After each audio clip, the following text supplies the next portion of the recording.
Walang ibang makahihigit sa buhay.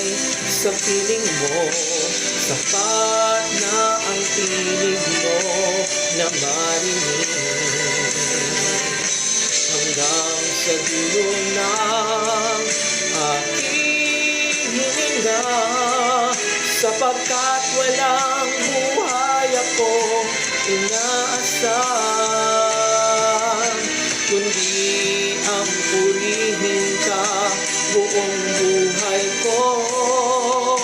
Ikaw lang naman sapat na.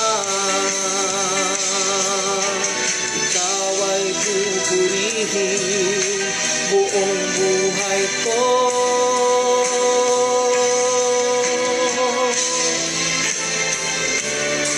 Sapat na.